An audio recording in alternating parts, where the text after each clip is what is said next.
صفحہ نمبر 146 معارف الحدیث جلد دوم صفحہ نمبر 146 اردو ترجمہ اور تشریحات کے ساتھ احادیث نبوی کا ایک جدید اور جامع انتخاب۔ معارف الحدیث تالیف مولانا محمد منظور نعمانی رحمۃ اللہ۔ نحمدہ ونصلی علی رسولہ الکریم، بسم اللہ الرحمن الرحیم۔ قال النبی صلی اللہ علیہ وسلم۔ ابو جری جابر بن سلیم سے روایت ہے کہ میں مدینہ پہنچا اور میں رسول اللہ صلی اللہ علیہ وسلم کے بارے میں اس وقت کچھ جانتا نہیں تھا۔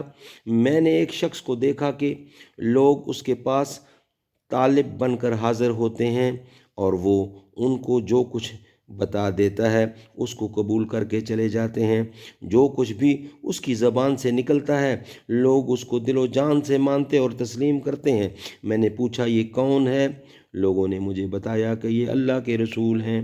میں آپ کی خدمت میں حاضر ہوا اور میں نے عرض کیا علیک السلام یا رسول اللہ۔ میں نے 2 دفعہ عرض کیا۔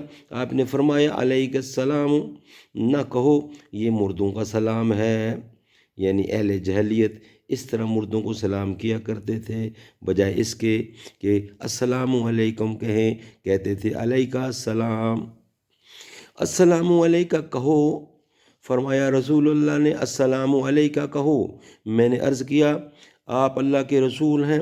آپ نے فرمایا ہاں میں رسول ہوں اس اللہ کا جس کی شان یہ ہے کہ اگر تم کوئی دکھ اور تکلیف میں ہو اور تم اس سے دعا کرو تو وہ تمہارے دکھ کو دور کر دے، اور اگر تم پر قحط سالی کی مصیبت آ جائے اور تم اس سے دعا کرو تو تمہارے لیے وہ زمین سے پیداوار پیدا کر دے، اور جب تم کسی جنگل بیابان میں اور لک و دک میدان میں ہو اور تمہاری سواری کا جانور وہاں گم ہو جائے اور تم اس سے دعا کرو تو وہ تمہاری سواری کو اس جانور کو تمہارے پاس پہنچا دے۔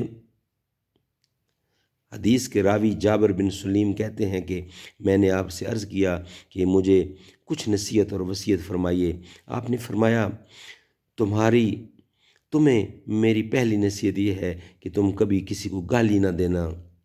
جابر بن سلیم کہتے ہیں اس کے بعد سے میں نے کسی کو بھی گالی نہ دی، نہ کسی آزاد کو، نہ غلام کو، نہ اونٹ بکری جیسے کسی جانور کو۔ اس کے بعد سلسلہ کلام جاری رکھتے ہوئے مجھے حضور صلی اللہ علیہ وسلم نے یہ نصیحتیں بھی فرمائیں کہ کسی احسان کو تم حقیر نہ سمجھو اور تم اپنے بھائی سے شگفتہ روئی کے ساتھ بات کیا کرو، یہ بھی ایک طرح کا احسان اور حسن سلوک ہے، اور اپنا تہبند آدھی پنڈلیوں تک اونچا رکھو۔